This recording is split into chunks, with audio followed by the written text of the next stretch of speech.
Hollow electric 30-inch smoker, and I've used it a few times now. I decided to do a review on it. I'll take a look at the back side here.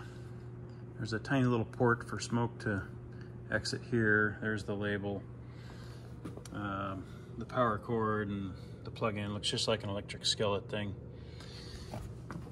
And then it's got a drip pan, but I found that most of the drips come down out. Some of the drips come out the legs here. For jerky, I like to use the beef eye of round steak thin cut, and it's sometimes you can find it pre-sliced to 1/4 inch thickness, and then I just cut it in half, either like the square shape like that, or sliced side by side, depends on your preference. This is about 2 pounds worth that I've cut up, but having it pre-sliced on thickness makes it go a lot faster. As far as seasoning goes, everybody's got their own ideas on what they like. I've been using these 2 different types here, and if there's some on Amazon, I'll put a link to it in the description. Sometimes you want to go with something maybe more organic with no nitrates. That's one thing to consider. Maybe no MSG. This one here doesn't have any of those in it. The difference is that MSG or nitrates are going to make the jerky store longer. So I guess it depends on what you're after with that. So anyway, we just take some of these have a recommended amount that you put on, but I just like to do it with a tablespoon and just evenly coat it, and I'll show you. All right, so we're just gonna take the tablespoon with the seasoning and just lightly sprinkle it. I mean, it is jerky, so it's not gonna destroy it to get a little too much, but I'd rather have more than not enough. Depends on how much you like salt, flavor, etc.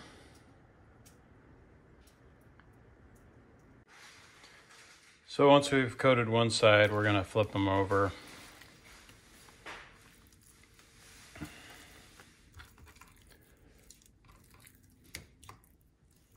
And then coat the other side. We're coating the other side now.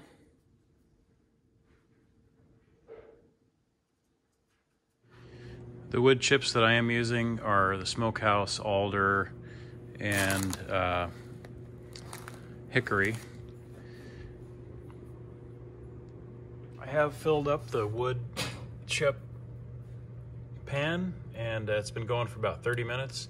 I'm leaving this empty. This looks nasty, but it's a smoker, and no matter what you do, it's gonna get nasty inside, but the heat keeps it safe. I've loaded 3 pounds of the meat that we've previously sliced in there, and we're gonna keep it shut for now. Put the latch on there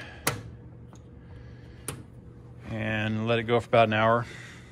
Check the chips, and we're gonna keep our temperature below 200. So it's actually probably up around 175. I just opened the door so it looks low, but we started off on high for about 30 minutes, and then we lower it down to where we get a consistent temperature of about 200 or less for 3 pounds of roughly 1/4 inch sliced beef round. Got this thing ripping with the smoke now. I just turned it down to keep the temperature where it needs to be, and right now we're below 200, probably just above 175. So I just turned the setting down on pretty close to low. I had to kind of play with it to get that temperature. I mean, the smoker is a budget smoker. It's not an automatic deal, and so you kind of have to watch it a little bit so it doesn't get away with you on the temperatures. One thing I didn't mention before we smoked this was that I ended up marinating or letting it sit overnight for 24 hours. And I did go get another pound of meat at the store to make sure that the smoker was at its capacity, and with 3 trays or grills, it was with 3 pounds. So bought another pound, and this is what you get, about 1.5 pounds out of a full batch. Smoked it for 3 hours, keeping the temperature under 200. Sometimes it spiked, but that's the nature of these lower featured smokers, but the price is right. So thanks for watching. Please subscribe and like the video, and there will be a link to the smoker and the chips and some of the seasoning in the description.